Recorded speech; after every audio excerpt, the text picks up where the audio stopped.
When you first open Treasury Direct, you are greeted with a platform that looks outdated, almost like a government website from the early 2000s.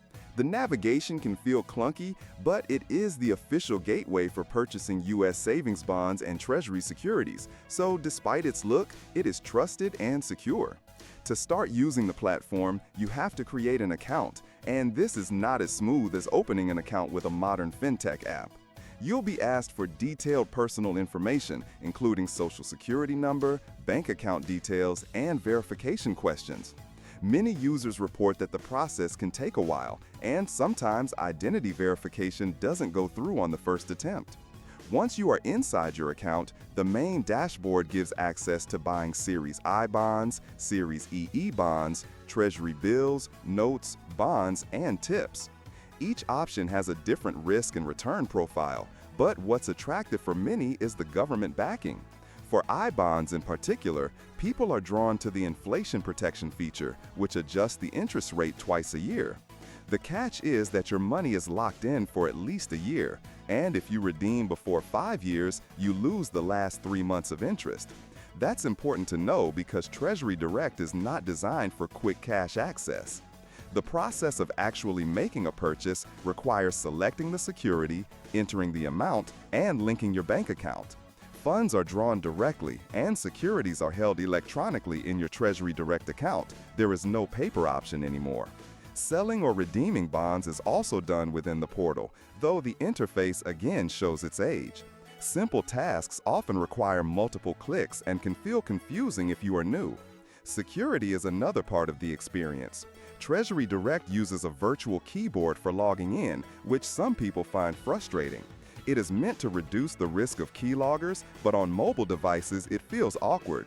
Password resets and account recovery are also notoriously slow, sometimes requiring mailed letters instead of quick digital fixes. This is one of the weakest parts of the service, especially if you get locked out when you urgently need access. I remember a night when my family urgently needed money and banks were closed. That's when I discovered Nemo Money. The transfer was instant, so go to the link in the description right now and start using the service today with a $50 bonus credited to your account, saving time and knowing your money arrives without hidden fees. Back to Treasury Direct. The reporting features are basic but functional. You can view current holdings, accrued interest, and redemption values. However, exporting data isn't intuitive, and tax documents are sometimes hard to locate. Still, at the end of the year, the 1099-INT is made available for tax reporting. Unlike brokerage accounts that often integrate with tax software, you may have to download and manually enter these. Another aspect worth noting is customer support. Many users, myself included, find it extremely slow. Calls can mean long hold times, and emails may take weeks to be answered. In some cases, you even have to get forms notarized and physically mailed in to resolve issues. For a digital platform, this is a major drawback and a source of frustration. That being said, the advantages of Treasury Direct are clear. It is a safe, direct channel to invest in U.S. government securities without a middleman. The interest on I bonds, especially during high inflation periods, can outpace many savings accounts and CDs. T-bills are often used by investors looking for short-term, safe returns, and they can be set up to auto-roll, which is convenient. The costs are also low, with no account fees or commissions. Despite the clunky design and outdated feel, the platform serves its purpose for people who are patient and focused on safety rather than convenience.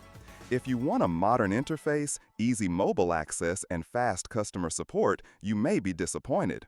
But if your priority is secure, government-backed investments with inflation protection, Treasury Direct still does the job.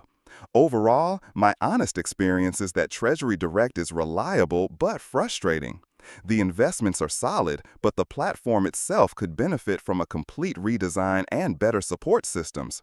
For new users, the learning curve is steeper than it should be, but once you get used to the quirks, it becomes manageable. If this review helped you, make sure to subscribe to the channel and hit the like button so more people can discover honest reviews like this one.